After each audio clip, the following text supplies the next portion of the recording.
Good evening. Good afternoon. No, good evening. Ready for your talk? Yeah. It's a great pleasure and actually great honor to welcome Nicolai Ouroussoff in Vienna. Is this the first time in Vienna? Or? No, first time 15 years. Perfect. So it's the first time in Vienna because Vienna changed a lot. Nicolai Ouroussoff is the architectural critic of the New York Times. He is an educated architect. Semi-educated, yeah. Educated architect. He did his master studies at Columbia, yeah. Right? And he was the former architectural critic of the LA Times. Yeah. So, two major magazines, can I say? Magazines. And he's writing a book about modern architecture of the last century. This is the last century. Yeah. You're a little bit too late, huh? Yeah. You should write a book about the next century, this century. That's the next one. Next one. Okay, we will talk about that. Actually, when I came to New York,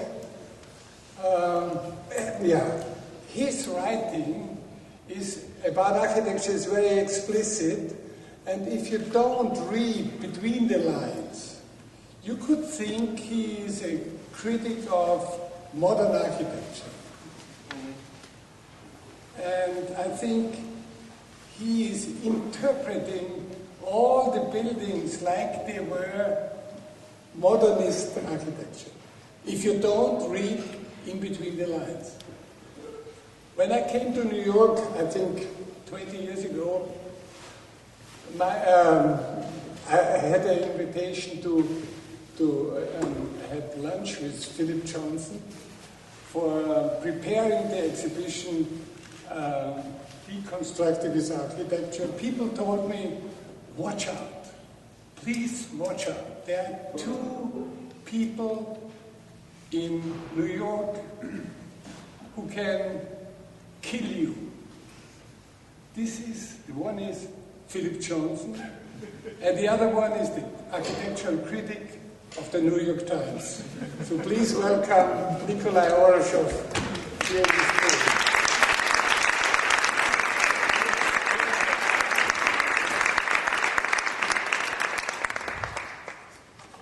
Okay. We promise not to kill anybody. I have no photographs or images to show you. I just thought I'd speak and read maybe to you because I'm a bit jet lagged to make sure I can follow my own train of thought. And then what I generally like to do is just talk for a little bit and then have a kind of a general conversation, which I've been told is not the tradition in Vienna, but I'm going to try and encourage it because I always prefer to respond to questions in a kind of more spontaneous way rather than watch you all fall asleep while I read to you. At least it kind of keeps you on your toes, keeps me on my toes.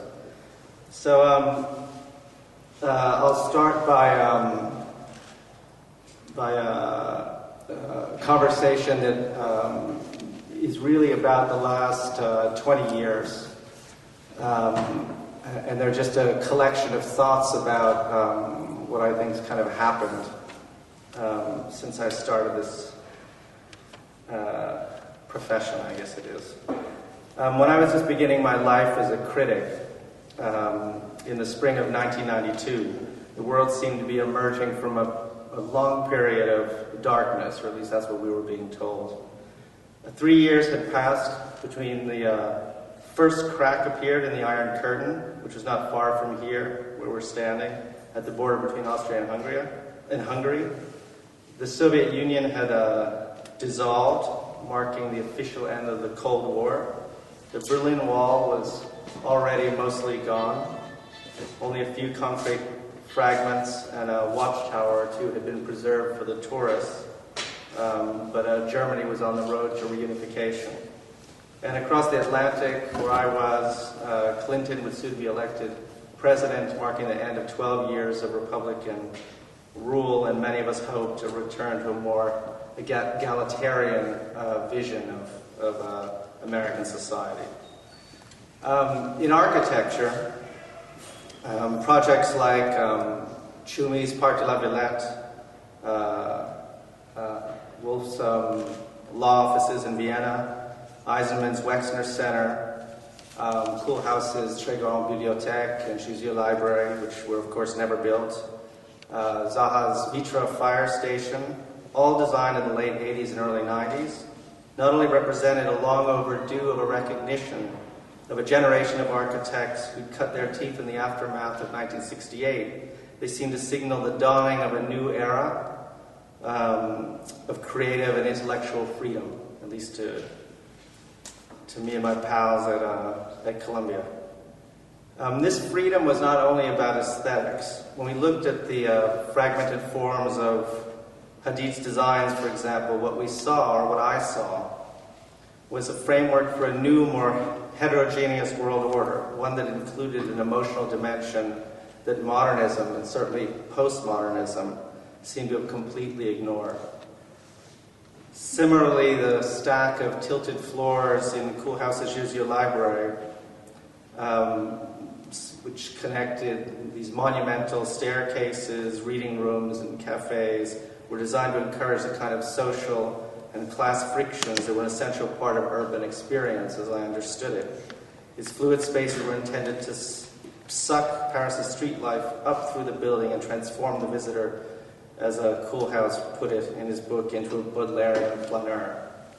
What amazed me most about this work, though, at that time was its seeming inclusiveness. All during the 60s and 70s, modernism had been trying to rationalize the city, to smooth over its rough edges and turn it into something clean and pure. By the 80s, postmodernism was turning urban centers into historical theme parks. What the new generation shared, by contrast, was a desire to release the unconscious forces their predecessors sought to repress, that had made every great city, from Damascus to Rome or New York, an incubator for human civilization. Their work seemed to represent a world that was more accepting of difference, of the other. And as someone who'd grown up as an outsider and was interested in prowling the corners of the city, or as interested in that as in studying its great monuments, it seemed like an attractive idea, and maybe something worth defending. As a critic, my role was to give voice to these visions, to act as a bridge of sorts between a still insular profession in those days and a suspicious public. I didn't simply want to educate people, although that was part of it also. I wanted to demonstrate that architecture could be about ideas, or even a force for change in the world. And these particular ideas was represented really to reintroduce a kind of passion, even a sense of disobedience into a profession, and in doing so can challenge conventional assumptions about who we are and how we should live. That optimism, as it turns out, was premature. The first big architectural event of the 21st century that I covered, which was the effort to rebuild Ground Zero, was perhaps the earliest sign of corruption. An obscene parody of an architectural competition, it reduced formal experimentation to kitsch, or worse, to a base form of government propaganda. The program, a gargantuan underground memorial surrounded by 10 million square feet of commercial space and littered with undefined cultural events, was grossly overblown in scale, and the resulting proposals became expressions of political and economic forces that were shaping the site. The chest-pounding jingoism, commercial greed, and political hubris. Today, even the Guggenheim Bilbao, which was a building of so much emotional power, supposedly, that it brought Philip Johnson's to tears when he first laid eyes on it, seems to have been an empty triumph. And at times it feels as though architecture, at least an architecture of ideas, has never been so under attack. Gehry is now regularly condemned as someone who placed the importance of his architectural statements above the needs of his clients. His new museums, we are told by a constant stream of bloggers and critics, are hostile to art. His forms are merely an expression of his own personal vanity and narcissism. And Gary is not alone. Any architect who achieves a modicum of celebrity today, it seems, is now dismissed as a starchitect, a derogatory term that implies they are self-indulgent divas. Once again, the great challenges facing the world today, the social displacement caused by gentrification, the relationship between global warming and urban planning, or house the additional 2.3 billion people that will join the human race by 2050, are treated as beyond the grasp of these architects, who are still seen by many as aloof dreamers, whose abstract fantasies show little understanding of what is really going on in the lives of ordinary people on the ground. At the exact same time, we reached a point where those at the very top of the profession seem to work almost exclusively for global luxury brands or quasi-authoritarian states that treat architecture as a form of propaganda. A context where they're encouraged to be formally daring as long as they don't probe too deeply into sensitive social or political issues. Their hard-won formal freedom has even become a convenient tool for advancing the cynical agendas of developers who use the images of rebellion that architecture can provide to mask a social vision that is all about conformity, whether we're talking about the gentrification of existing cities or the creation of new self-contained worlds. Take, for example, Saadiyat Island in Abu Dhabi. In 2005, when Sheikh Khalifa bin Zayed approached Tom Krenz, who was the director of the Guggenheim Foundation in New York, it was with the idea of creating a Middle Eastern version of what Krenz and Gehry had accomplished a decade earlier in Spain. The new Guggenheim was to be 12 times the size of the Manhattan flagship, and they were given $600 million to spend on art to build a collection. Gehry's design, which is cursory glance looks like a kind of a chaotic pileup of translucent cones and children's building blocks, was organized around a cluster of first-floor galleries that represented key movements in Europe and the United States. Islamic collections would be housed 2 floors above, while warehouse-like galleries, which would spin out from this central mass, each were devoted to a different region, the Far East, India, and Africa. Yet the Guggenheim's curators, who are working out of an office in downtown New York, will have to build the museum's entire collection in 3 years, in time for the museum's scheduled opening. This frame that most people in the museum will regard as absurdly short. Meanwhile, the addition of Nouvel's Louvre Abu Dhabi and Foster's National Museum has transformed the city into a revolving door of Western museum directors, architects, curators, and high-level consultants. And the hectic pace at which their plans are being pushed through has contributed to a sense among some in the region that what is being touted as a society-wide embrace of global culture will end up being just another example of cultural colonialism.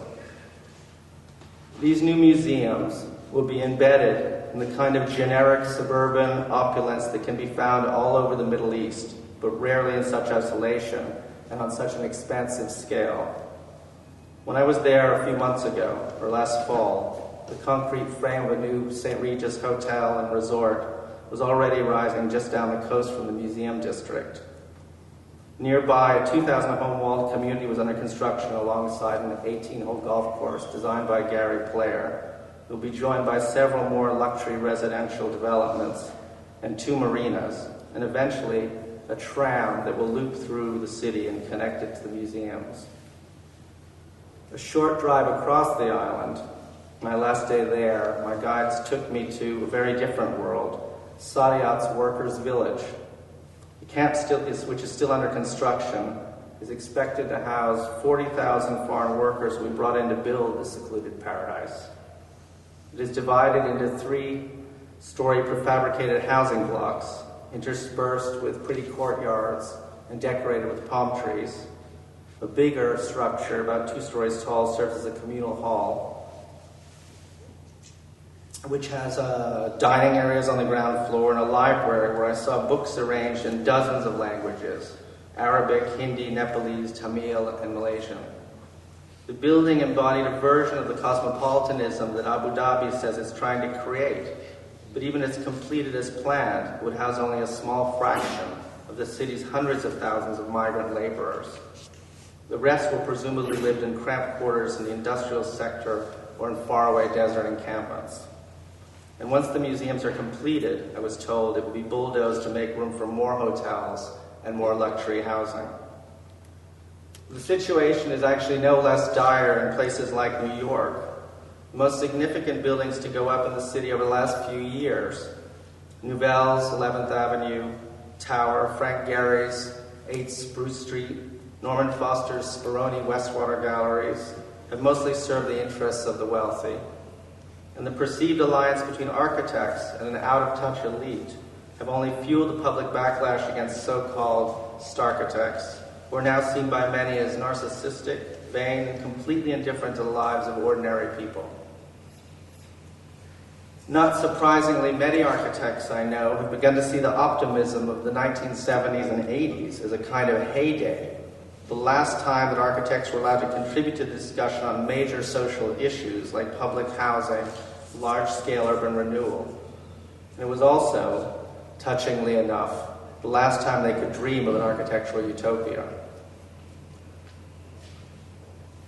Over the past few months, or past few weeks, I visited several projects that seem to suggest one way out of this trap. They don't represent a movement in any way, but they capture the mood, I think, of this particular time, the sense of uncertainty over architecture's place in the world and over its own future. One of these I visited a few days ago is Koolhaas's CCTV in Beijing. When I first saw the design years ago, the monumental scale of the building and the fact that it was being built for a state-controlled television company brought to mind early 1930s Soviet architectural designs like those for the Palace of the Soviets.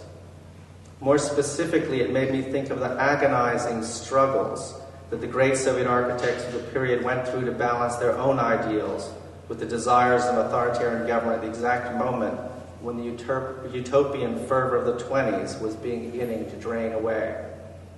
Koolhaas was condemned in the West for taking on the commission, which for some was the ultimate example of architect as propagandist. Yet the building itself, when you see it, is a study in ambiguity, a kind of anti-icon whose symbolic meaning is intentionally slippery. Its form, two massive legs joined by a 10-story L-shaped bridge, is unlike anything we've seen before. It's neither tower nor office block. Koolhaas obliterated any trace of human scale from the exterior. The floor slabs are obscured by a matrix of irregular cross bracing, so it's hard to decipher where they begin and where they end. And the forms completely distort your perspective of the building. It seems to flatten out from some angles and bear down on you from others. Seen through the generic glass and steel towers of the nearby business district, it sometimes seems to shrink to the size of a child's toy. From other vantage points, it seems to be under Herculean strain, as if struggling to support the enormous weight of the cantilevered floors above. The forms express the elasticity of a global culture, as well as pointing to ways to bridge the gap between infinite scale of the individual life and the whirling tide of mass society.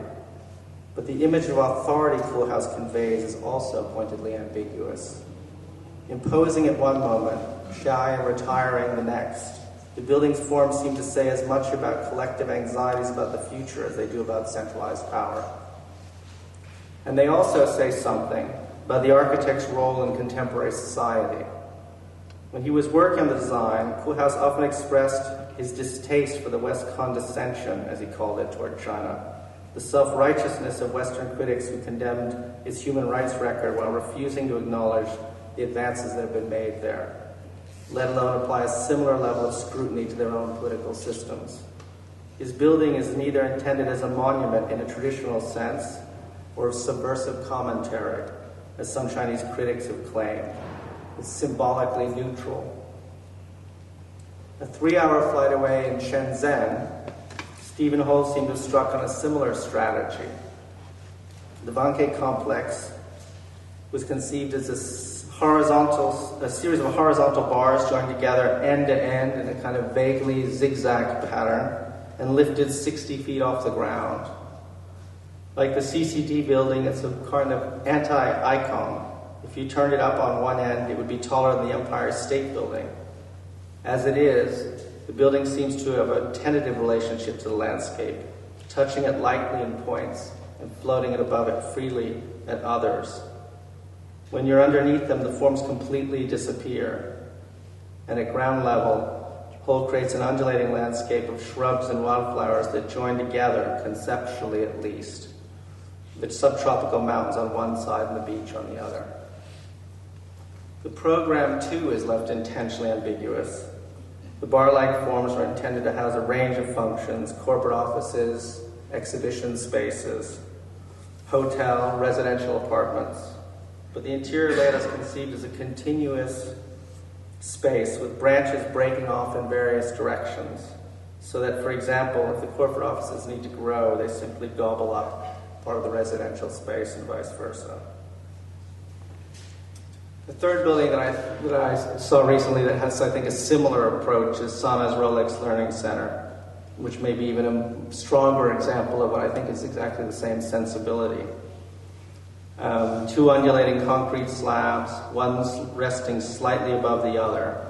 From the outside, it appears as a relatively conventional slab building. Inside, the sloped concrete surfaces become a way to shape and divide space. There are no walls. The relationship between inside and out, individual and collective, are completely fluid and closer in spirit to our natural shift in moods to the rational grid imposed by the mind. Holes are cut in the surface to let in light and create collecting points, like eddies in a pool, and raised platforms create periods of calm. What all three of these designs are striving for, it seems to me, is the creation of a more elastic architectural language, one that is somehow able to bridge seemingly incompatible conditions: the inner life of the individual in global society, man and nature, a need for privacy and a longing for community, all of them very old themes. But they suggest an unstable world, one that's anxious state of transition. And in all of them, ambiguity is presented as a strength rather than as a weakness. It's the ability to contain several distinct meanings at once that gives these buildings their poetic resonance. Still, something, I think, has been lost. A certain kind of optimism or hope about the future. We live in a world dominated by a single ideology right now, a particularly aggressive form of free market capitalism. It consumes everything in its path, and it seeks safety in the familiar. China, one of the few places that encourages genuine experimentation, places strict limits on what kind of experimentation it allows.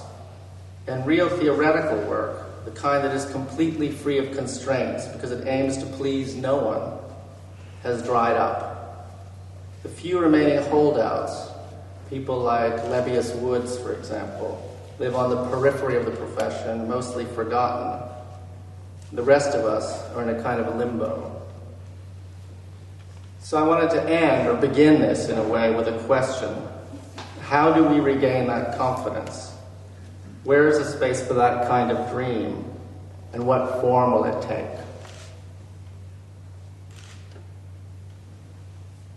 That's my introduction.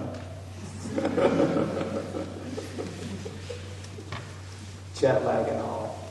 And so now I'm going to ask you to ask questions, either about the introduction, about anything you like, and we can start a conversation. Yes? You mentioned the word specific. Yeah.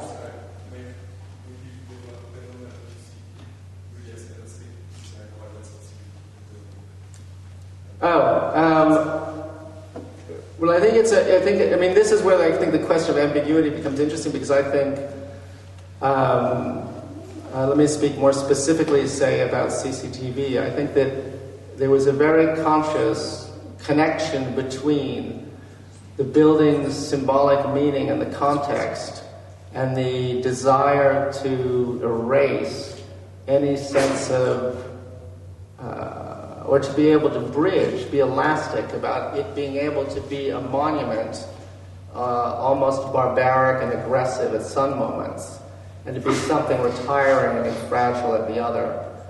And I think that was symbolically a way of coping with what it was that the building represented, and ambiguous feelings about the architect's role in relation to a client, in terms of what they're able to control and what they're not able to control.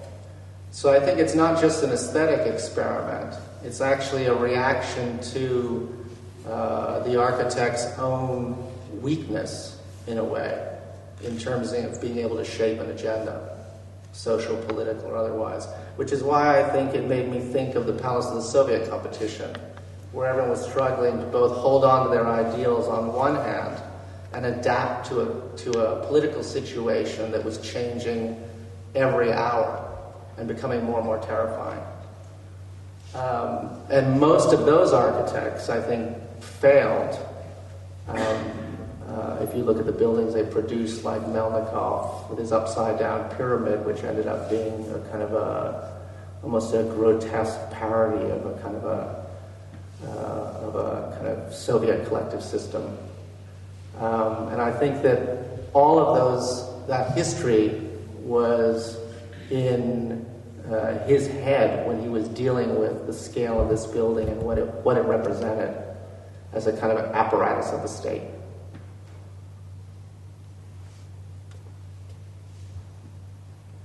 Yeah? Do you think it's important for a young architect to have some kind of hero past or present to develop his own, let's say, vision of what he wants to do? To have a kind of hero? Yeah. I think that if you look at like Woolf's generation, that there was a sense, and I think that this is maybe gone, of always trying to kill the father, that I think was in a way incredibly healthy. So you kind of picked your enemies and you picked your heroes, and then you tried to probably in some cases destroy both of them. But in order to shape your own ideas. And my impression now is that there's a kind of unease with establishing a relationship with the past that's as hard and clear. There's a kind of maybe a healthier relationship with previous generations, but at the same time maybe a less creatively constructive one. So I think it can be, I think maybe enemies are sometimes more useful than as kind of creative tools than heroes, though. Because heroes, there's always the risk of emulation. Yes? I have a question about quality, like big Q quality, because I think that this is an issue that both architects and critics have to wrestle with from like different sides. And I think that architects probably, for their own sanity, sort of stay a bit naive about how much they can kind of hypothesize quality or embed that in the work. And the critic can't really afford to be that naive, but yet you're still forced to make judgments about quality. And I'm curious if you could say something about that from your perspective. Well, what you mean by quality? You're talking about construction in particular, or? I'm talking about the ability to embed, like, the significance of what you're doing, the ability to communicate, right? The depth that we attempt to bring typically to projects. Right. And I think that one of the reasons I'm asking is because ambiguity, like imbuing something with ambiguity and having that be read as the quality that is proposing is let's say, tough on one hand. Right, because it's slippery. Exactly. Yeah. But I mean, quality is such a, I mean, there's so many different layers to it. I mean, I think the real issue is kind of control, control over your tools, control over space, control over structure, control over material, and being able to use those tools to make an argument effectively. And to do that, you have to control those tools very well. The problem for architects, unlike painters, is they often don't control the tools because contractors control some of the tools, the client controls other tools. It's much more like filmmaking in the sense that you're maybe not even a director, depending on the relationship with the client, but you're trying to actually put other people in place who are there to, even sometimes in your own office, who are there to follow your argument through to its end. And often that process unravels, which I think is what makes it such a difficult art form. But I think it's really a control question. I don't know if that answers your question. Is that how you, when you're, let's say, evaluating the project, is that sort of on your checklist, let's say? Definitely. Even in terms of, there's the obvious ones, like just the quality of construction, understanding of story, but take a very specific example of two buildings. Hadid's Center for Contemporary Art in Cincinnati, and Diller and Scafidio's Contemporary Art Center in Boston. Both of them, when you look at them side by side, the ground floor plans have a very similar approach conceptually, which is you enter from the corner, then you move up into the galleries. In the Cincinnati building, those relationships are very fluidly and very carefully mapped out. And the relationship between the way a body moves through space and the understanding of that, and the care with which distances are measured, and the understanding of how the relationship between the body and the eye work is all mapped out with incredible care. In Boston, you have a similar, they're trying to convey practically the same idea, but it's mapped out in an incredibly clumsy way. And so in the end, the building becomes, for me, not just unimportant, but then the argument becomes meaningless because that's the way you tell your story. It's like controlling language for a writer or controlling moving paint around a canvas if you're a painter. If you don't know how to move that paint, if you don't understand what paint is, there's no reason to look at it for more than 2 seconds. So, I think that in the end is in a way the most important thing. But I think you need both. You need the argument too. You need a point of view, and that point of view has to be something that connects to people too. I'm from Philadelphia, and I just read your review of the suite of museums that were being upgraded, the Barnes Foundation, and I think you also brought in the Getty and one other. And in that article in particular, the architecture was a bit irrelevant to the kind of, let's say, institutional changes that were taking place through the construction of a new building. And so I was just curious because your evaluation or comparison of the Zaha building with the Diller-Scofidio building suggests that there is a kind of immanent quality that could be embedded in the building through the control or care with which you design, which is, I think, reassuring to an architect to hear. Reading the other article, that it seems to suggest that there are certain institutional changes that are so beyond the control of architecture that are, what do we do in that circumstance, let's say? Well, the Barnes, I don't think I think that one of the things architects seem almost incapable of doing is saying no. Exactly. And I think in the case of the Barnes, I was horrified at how few architects would say no. None of them said no. Everyone said they'd do it. And there's no way to move that collection without destroying what it is. So in that case, no, I don't think there's a solution, actually. What I found interesting about those three buildings was this idea of turning an experience that was meant to be that was so unique into this kind of drawn-out pedantic exercise, which just as an approach, what was striking to me was all three institutions did exactly the same thing. And they weren't talking to each other, and the Getty was finished 10 years before the other two started, or 5 years before the other two started, I guess, a few years before the other two started. But they all came up with the same conclusion, which is that somehow this had to be explained to people. And then each architect took up the task without questioning it and set out to try to explain the collection to people in this incredibly,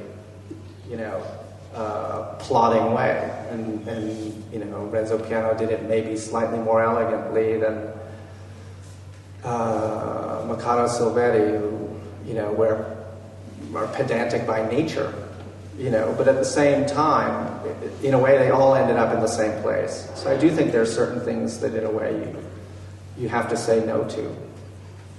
Eli Broad is another one. You know, there's certain clients probably you should just say no to. You didn't say no to him. He was my client. Oh, that's right. Yes? Well, you spent a substantial amount of time talking about Startiplex, or the kind of ultra problematic of the Startiplex. So, given the fact that you're the critic of the New York Times, how do you decide who you write about? Number one. Right. Number two, which I think is a related question, are you happy or satisfied with the way in which the architectural community is responding to the changes in the society, or the speed of the architectural community? Because you again started your lecture talking about Rem Koolhaas, and then you ended it with a building by Rem Koolhaas, and we're talking about 25 years, which is quarter of a century.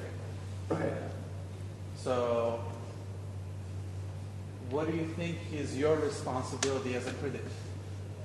Well, wait, those are three questions. The last one does a completely different thing. I mean, well, let's see if I can remember the first one. I mean, in terms of who I cover, I often, the thing I did, which was probably a mistake when I took this job, was I told my editor if I took the job, I'd have to be on a plane the whole time, which I now, in a way, kind of regret. But it meant that I kind of had, making those decisions in a way was impossible to really kind of map out in a kind of careful intellectual way, because there's just too much going on in the world. So in a way, I think, maybe in a kind of a selfish way, I often set out to just explore parts of the world that I feel I didn't understand, and the architecture was a way of getting into it. Because one of the things that I find fascinating about architecture as a critic, and I've always has attracted me to the subject as a writer, is that you can use it because of its nature to talk about everything, political issues, social issues, anything you want. So last year I took 6 months off basically just to write a series about the Middle East, where I talk about, you know, a lot of famous architects, because those are the people doing the major projects there. And also corporate architects like HOK in Saudi Arabia. But the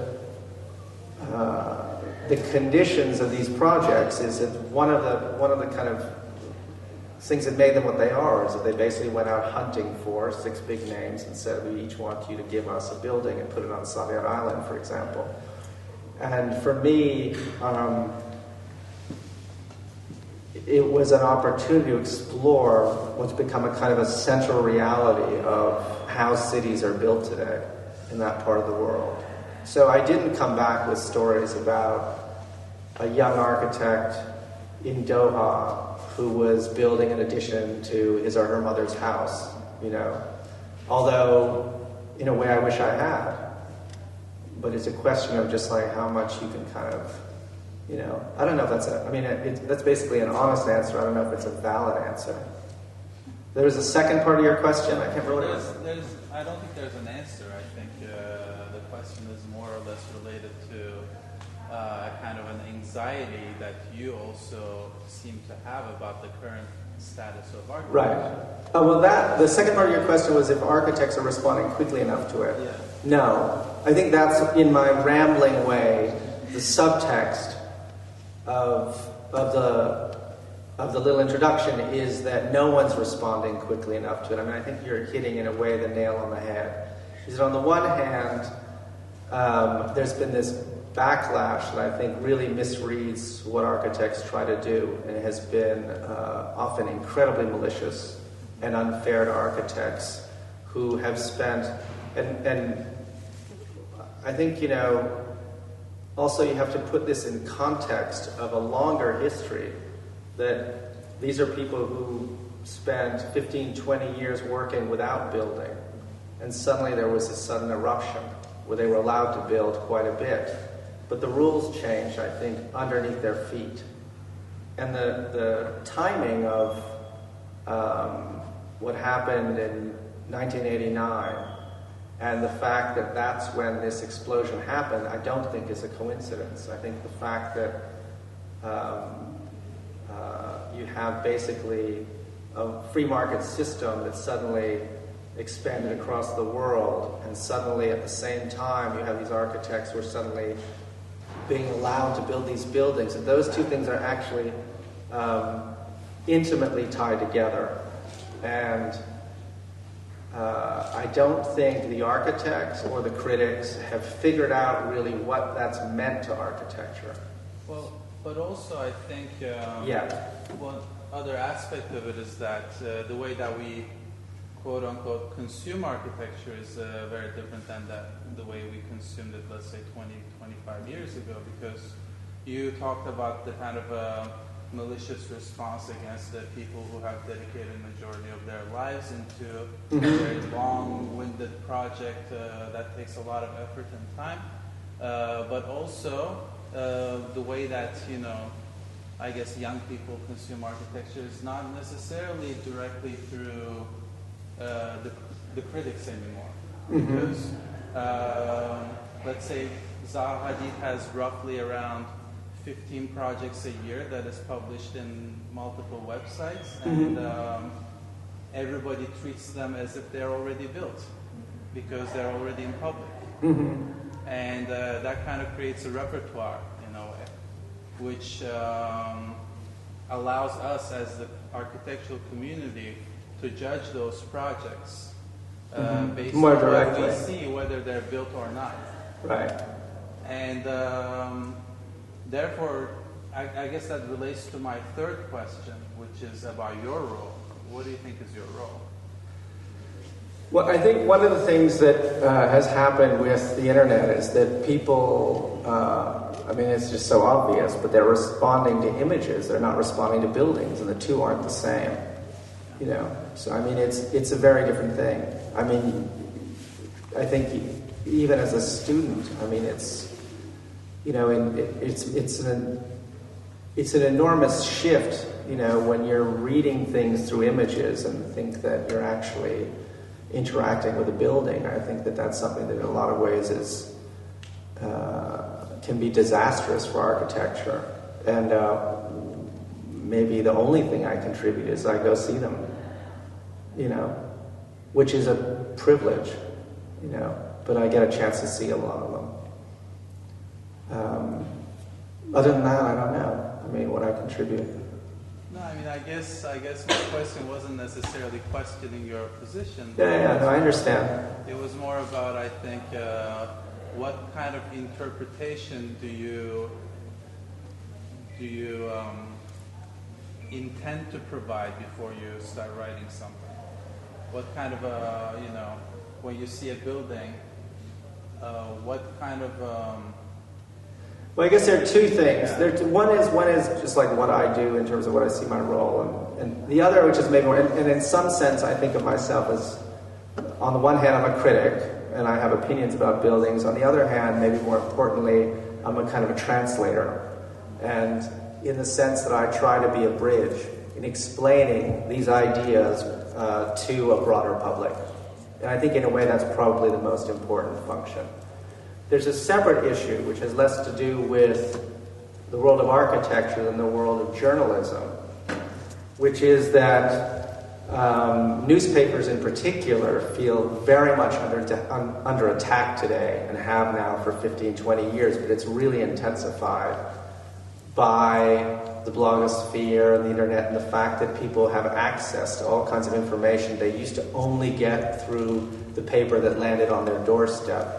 And the argument that newspaper editors all over the world make is, you can talk about what's going on, and it's interesting in terms of what's going on, for example, in places like Egypt and Libya now, but what the newspaper does is you have 5, 10 people on the ground who are actually listening to people and looking at things, just like what happened 2 days ago with the assassination of Osama bin Laden, and are actually there reporting.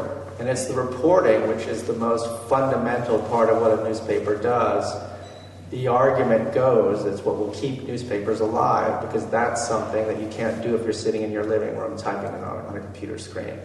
And that the reporting, if the interest is getting at a deeper truth, which is something that all journalists share, I think, and believe, is the essence of what they do. So I think that's the answer in a way. Isn't exactly that reporting has been taken over by this new media? Isn't what you said at the end now the specialized intention of a high-end newspaper exactly what you do when people open their browser and connect to the blogs? A big newspaper is always on their favorite list. So there's always that wish to have a more specialized and a more professional opinion, maybe, in one of those papers. From the newspaper. Yeah, I think reporting can be done with people on the ground, and the cliche example, Twitter, of course. Right. You get the raw data, but you don't get the filtered and the sort of brushed up or more purposeful. Well, you don't get the digging either. I mean, you can. Basically, this is becoming a conversation about journalism, but basically you have now what people do on Twitter is the equivalent of what stringers have always done for newspapers. They kind of spread out into the world, ask questions, or take pictures of things, or videotape something, and send it back. But I don't think that that's quite the same as a trained, hard-nosed reporter who's,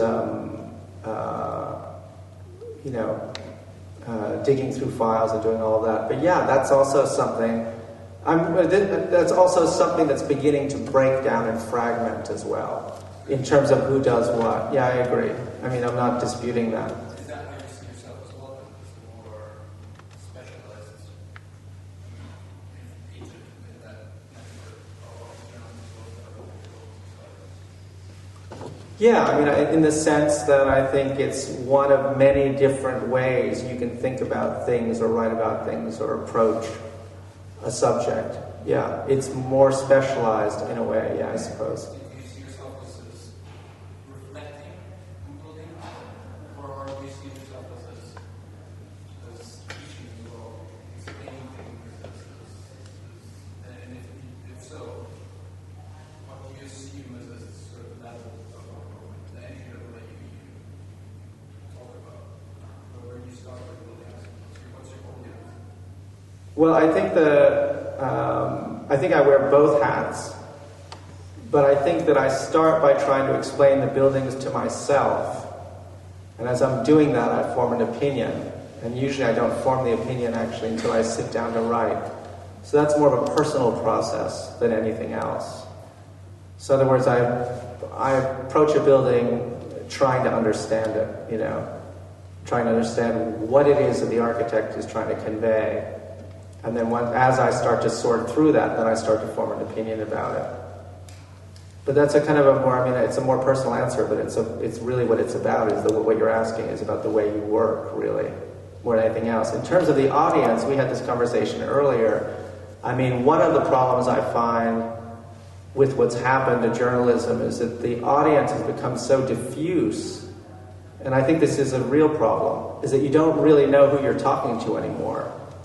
And I find that for me, and this isn't true of all journalists, it's easier to write and more effective, and I'm a better writer when I'm writing to someone. Sometimes it's one person, sometimes it's a group of people, sometimes it's whoever it is, but that keeping the sense of who your audience in your head is something that I think is very important to me when I write, and it's very hard to do in an environment where the audience is constantly shifting. And I find that something that's not positive in a way, in terms of that kind of fragmentation, because the conversation becomes less and less personal. Does that answer the question? Yeah, Nicolai, What is more important for you, the image, the picture, or the word? Or the work? The word. Oh, the word. How do you feel the gap between the power of the image and the power of grabbing and the scene? Well, there are two ways to do it, because the problem is that I used to really try to control the image, and in the sense that I used to always go talk to the photo editor and help them pick photos and things, but I tried always not to choose images because it strengthened my argument, but choose images because it, in a way, put the best face on the work. And then even if you're condemning it, you feel as though you're doing it in a way that's not manipulative. But that's kind of a mental trick you play. At a certain point, I realized I couldn't control the images enough, and so I kind of gave it up unless I saw a really horrible image, and then it just became about quality because it became a kind of surrealist game. It's, I mean, the headlines I don't write, the captions I don't write, and the pictures I don't choose. And so it becomes this kind of like exquisite corpse where the headline has nothing to do with what I wrote. The picture represents something completely different. And the captions make no sense at all. And that in a way is something that I've decided to completely accept. And it's just a reality of working at a newspaper and something that in a way is maybe positive. But it's the same like in architecture. Yeah, exactly. It's the same like the architecture. Yeah. You accept the kind of absurdity of the situation. And then and then you have a drink and you're much happier. That comes to the critic. Yeah. Yeah. Yes.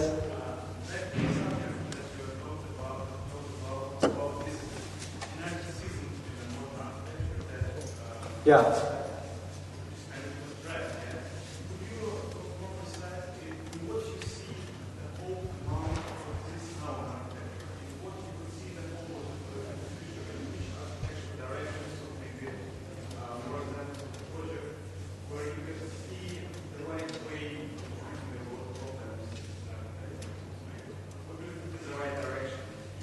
Oh. Well, two things. One, in terms of the narcissism, I think this is also fed by the superficiality of these images get thrown out one after the other. And no one makes a distinction between, a project that Wolf does in Germany or a project that Wolf does here, a building that someone does in, Bilbao, or a tower that Gary's done in New York. Everything gets blurred together, and because it has some kind of a motive kind of angle, somehow it represents something narcissistic. I mean, any architect that I know who's serious at all, there's a point, just like in any kind of creative act, where the project, it's so not a narcissistic project in this process, in the sense that the project takes on a life of its own, separate from you and separate from the client. And the argument is with the clients, and you can tell me if I'm wrong, is that once it's kind of pregnant in that way, every step almost has an inevitability to it, and the architect is almost then just nurturing it, and defending it against the client. I mean, it's not, to me, a kind of a inherently narcissistic act. I think it's actually quite a generous act, and maybe in that sense I've always, because I was trained as an architect, my father was an architect, have taken the side of the architect in a way that probably is my biggest weakness. But in terms of where we go now,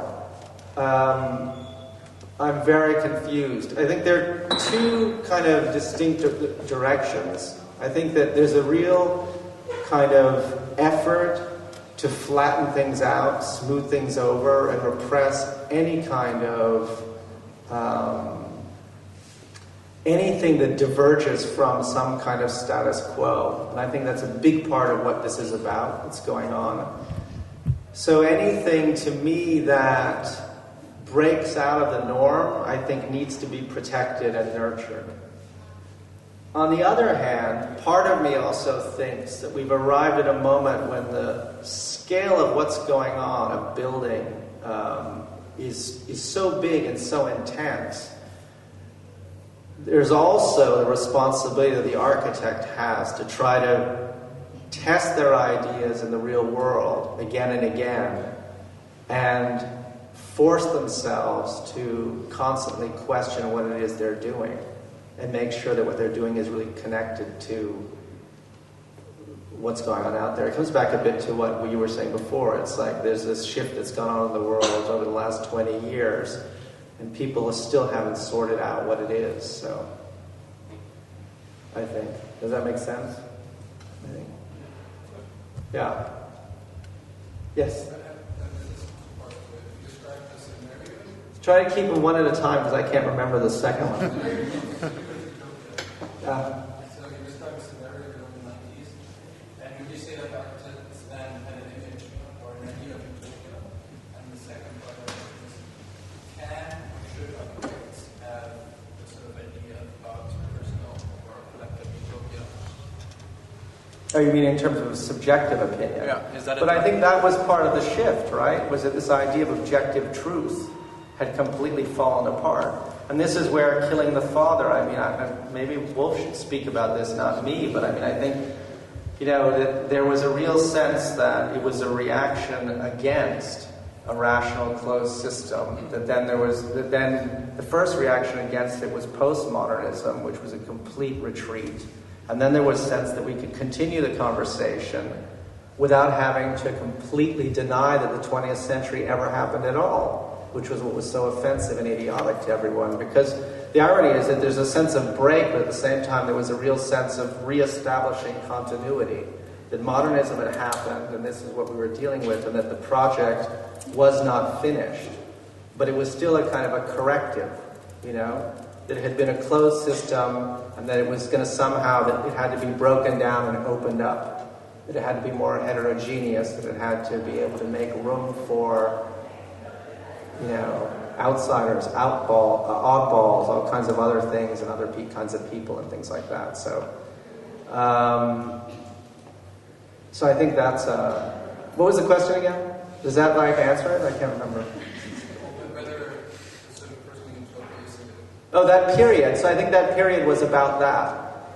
It was about trying to pick up other threads, right, and carry them through. And I think there was a kind of euphoria when suddenly, after working on these ideas for decades, they were accepted by a general public. And it's a period I think people forget just how euphoric that felt. That suddenly this work, which had been kind of being done in places like this, behind closed walls, and that was part of a kind of a subculture, was suddenly out in the world. And everyone thought that that was a really good thing. I mean, why wouldn't it be, right? And it turned into, in a way, a kind of a disaster. It was spun completely out of control. And I think that's really, in two words, what I was trying to say in my notes. And so how do you deal with that, when that kind of euphoria, all of a sudden you run up against a brick wall, and the situation you expected to find yourself in is something completely different, Is it possible to just keep doing the same work? I guess is the question. And that's an open question for me. Yes? You said that you're writing for specific people, two specific people.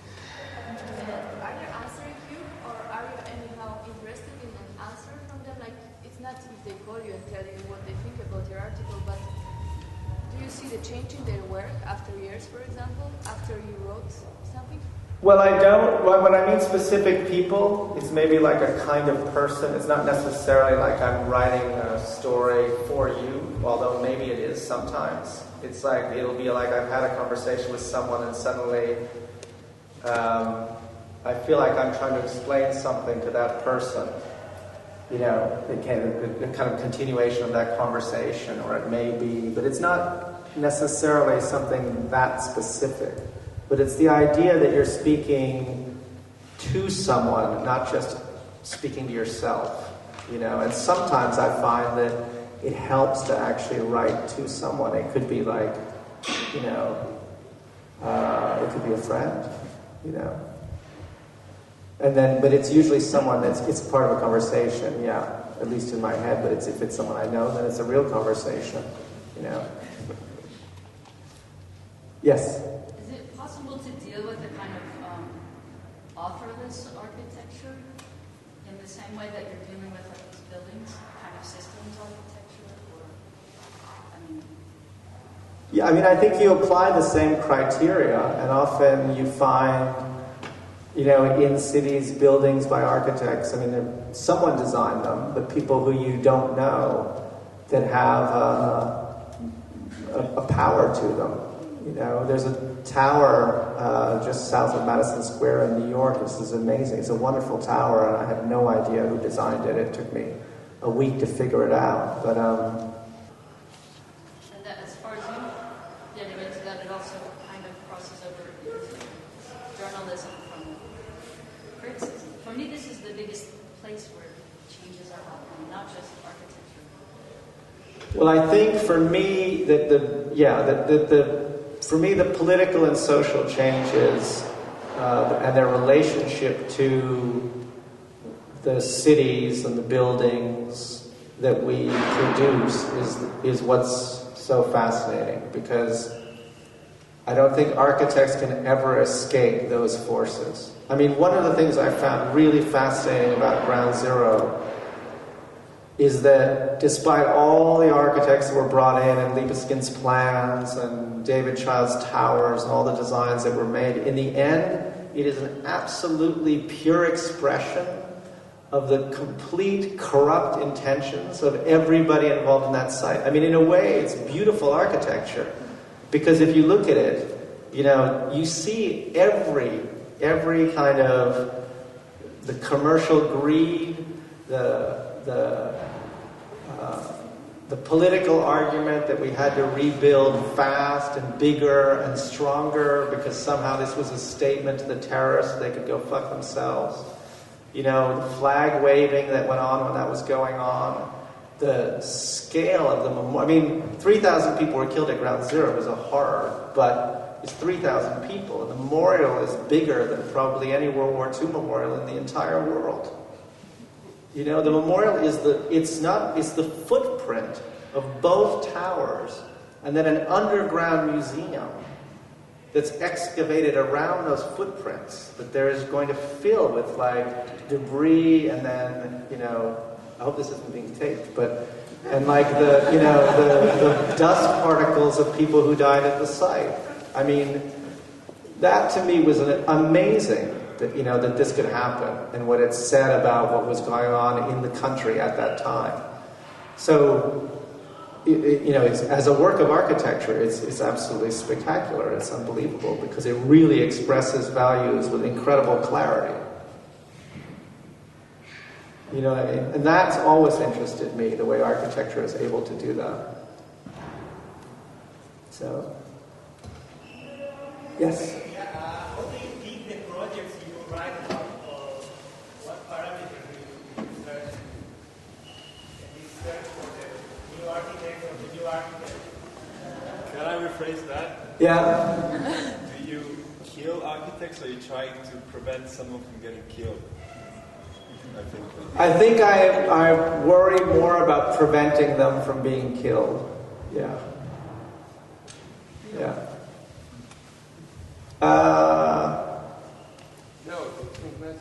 It's not necessarily about protecting them, but I think that especially when I started writing, and this has to do also with how the climate has changed for me, I think consciously or unconsciously there was a real sense that certain work had to be nurtured because already then you could feel that there was a public that was kind of antagonistic towards it, and that if it wasn't nurtured and explained, that it could actually die before it even bloomed in a way.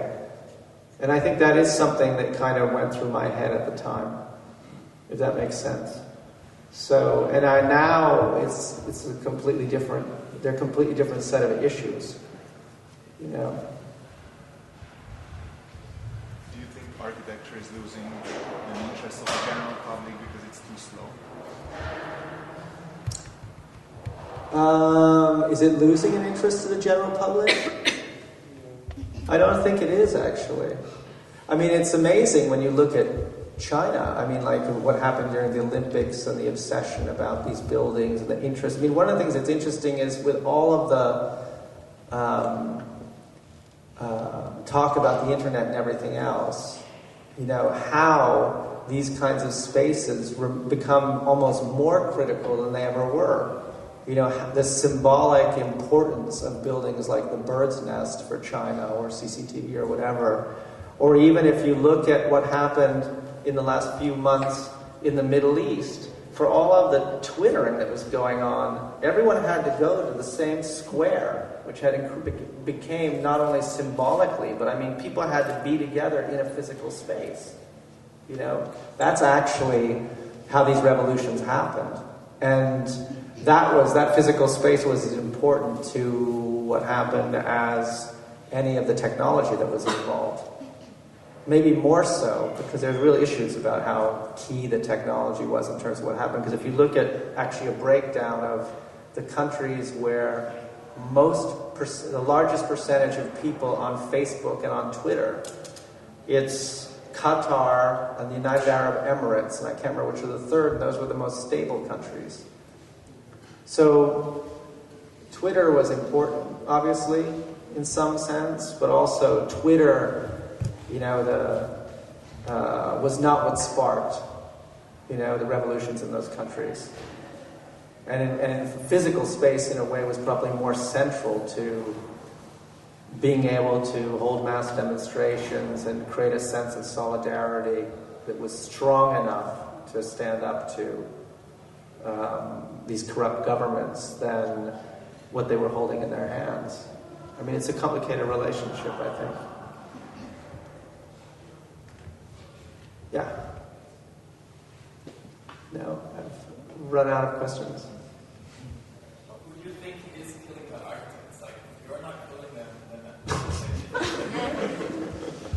Gary is so successful that he's designing jewelry, he had interviewing Playboy, you know, he's building all over the world, most prestigious buildings. So why do you think someone's killing him?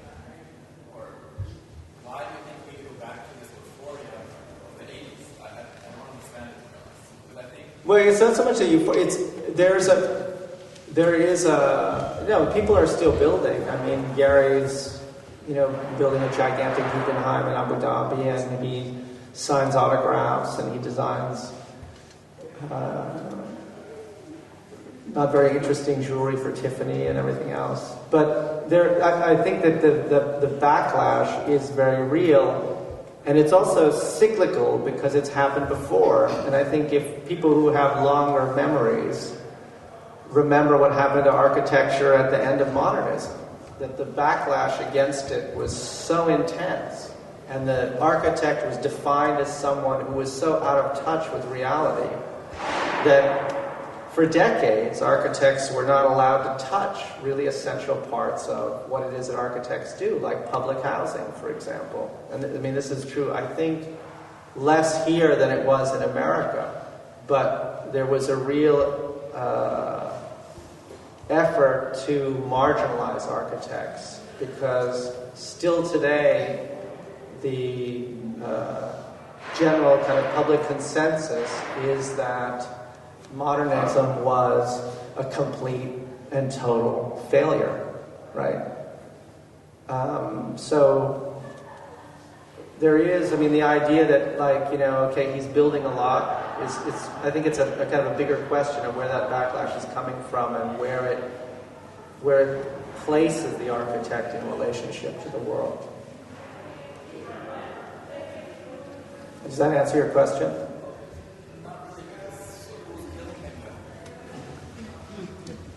Well, I don't know. Do you feel that backlash? I think it's happening here. I mean, let's put it this way. Could you have done, you had said this to me earlier, could you do the law office project today in Vienna?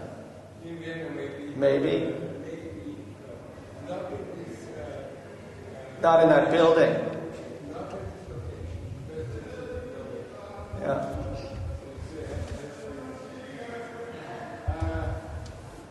The problem is the middle-sized or the small project, the big projects.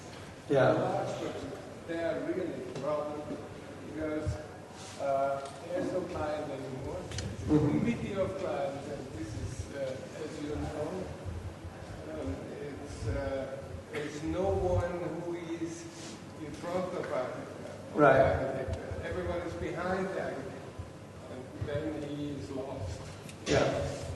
In the laws and regulation and codes. Yeah.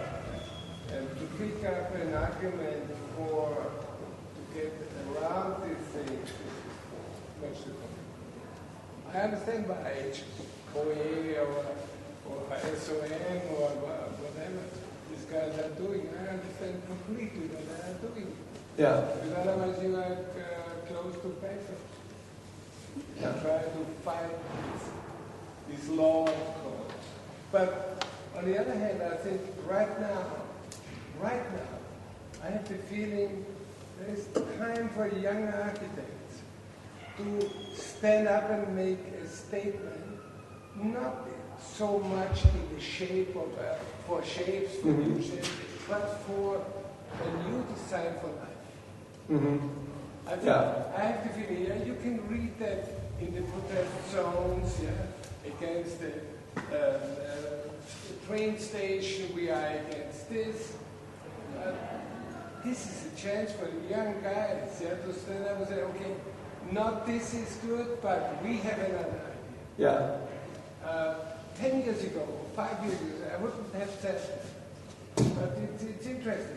There is something coming up, and if the schools are good, and taking care of not only on architectural terms, but thinking about politics not in this regular way of politicians are doing, politics in kind of lifestyle, and not style, Yeah. This is, I think, could work, that they are fed up with all these things which are so pornographic images in the magazine. But I really wanted to ask you, how should I understand what you said, that it's brilliant architecture showing the corruption of the system? In terms of... This is a dangerous argument, you know? Yeah, no, I think this is what the ambiguity is. It's very dangerous because it's that relationship. How do you deal with, for example, a project? That's why I came back to CCTV, because I think that beginning with what was building, a civic monument in Paris, and then building a political monument in China to state-run television for an authoritarian government, and what it means on that scale, which is obviously simplistic because part of the argument he makes is that China is much more complex and multifaceted than that. But the danger, I think, in a way, is, I suppose that the struggle is not to do what had happened at ground zero, right? In a way. How do you use, if you're going to take the commission, Yeah, but Brunelleschi took the commission for the cupola in Florence. Right. The most authoritarian, cruel client you can imagine, the Catholic Church at this time. Yeah. But he did a new thing. Therefore, I like the CCTV very much, because he was not, Rem was not doing a kind of China-confirmed architecture like many German architects are doing. They try to blah, blah, blah. But he did what he wanted to do. Yeah, exactly. And therefore it's allowed to deal with styles like that. If they are doing it. Yeah, if they get through it. Well, the argument there is that the architecture, in a way, outlives the regime, right? So it has a value of its own that's... if it's not compromised. If the value of the architect is not compromised, that then outlives the regime, and it's like... It's a very tricky question, though, too, because the Palace of the Soviets is an example where everyone had to compromise their values. And almost, not everyone, but certainly, from the range was from Shustyev, who completely compromised them, to like Melnikov, who tried not to, but ended up compromising them completely. But there are two examples in Cuba, Poro and Karate. Right. For the revolution, they did new architecture, but they were clearly Right, yeah. not really much. Yeah, exactly. Sorry to change the subject, but I have one last question. I guess it's more of a statement, but given I guess architects have this new problem in the last 20 years, maybe 30 years, that they traditionally didn't have to deal with in the past, which is the environmental crisis. Mm-hmm. And one of the inherent questions about that is that the whole act of building or designing something interesting that is going beyond efficiency is wasteful. Mm-hmm. And that seems to be a major problem in a way in the current discourse of architecture as far as I can see. How do you think that architects need to deal with that issue? I think sustainability, honestly, is such a boring issue. I mean, I hate to say it, but I mean, I think it's not, I mean, everyone knows the rules now in terms of how to make a building sustainable. And I think you kind of integrate it into something, but the idea of sustainability driving architecture, to me, is a kind of non-issue. So, but I think... I mean, I'm not necessarily talking about rules of design. What I'm talking about is mostly the legitimacy of architecture or the act of building. Oh, you mean because we should be recycling buildings? Yeah. Well, I mean, I think the statistic I read yesterday was 2.3 billion people coming into the world in the next 39 years. And I think we'll be up to 9 billion people, supposedly, many of them in Africa, by the end of this century. So there should be plenty of building we're going to have to do. So we can't recycle everything. I mean, there are more interesting ways to think about sustainability, too, like durability. I mean, the most sustainable buildings ever built are the pyramids, because of the amount of energy that went into them has lasted for thousands of years. So if you look over that time frame and you compare the energy of the slave labor to the amount of time that they last, they're insanely efficient, right? So maybe durability is a better way of thinking about it than green roofs, You can minimize the function. Right, yes. Yeah, exactly. It's just, exactly. So. I would ask one last question. Yes. If that's okay.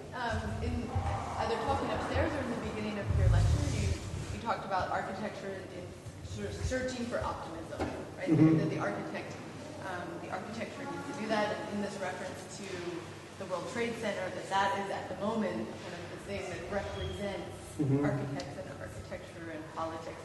What for you, if you think something needs to go somewhere, do you have an image of what an optimistic architecture would be like? Is it a volume? Is it a memory? Is it a color? Is it a flash? What would make an architecture optimistic?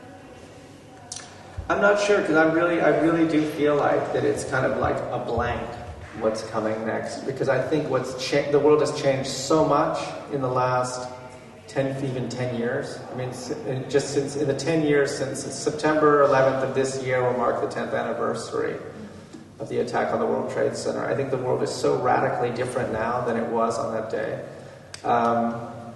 that I'm not sure how it's going to affect things. But I do think the thing that scares me, coming back to this question about what architects can or can't do, is that there's this constant pressure to find formulas and to kind of level everything. It's like new urbanism. So every city you go to in the Middle East or in China has to have like a new urbanist plan with trams in it. Or there's some other formula, that comes up next. And I think that the argument healthy architecture culture is to allow for possibility and to constantly break out of the formula. And I feel like that's becoming less possible, and that's my anxiety, is that again, there's this kind of pressure to keep people behaving, And, you go to Abu Dhabi, and for all the things these buildings that are going up, the footprint is all new urbanist. It's just unbelievable. It's the same thing, which I don't know how that model translates to a desert environment that gets up to 130 degrees in the summer. It's completely idiotic. But apparently it's as rigid a model as anything the modernists came up with. So that's really where the anxiety comes from, is that sense of that pressure to kind of always establish some kind of a formula that then everyone has to conform to. And I don't know then how you break out of that. That's your job, Okay. Well, thank you very much. Okay. Yeah.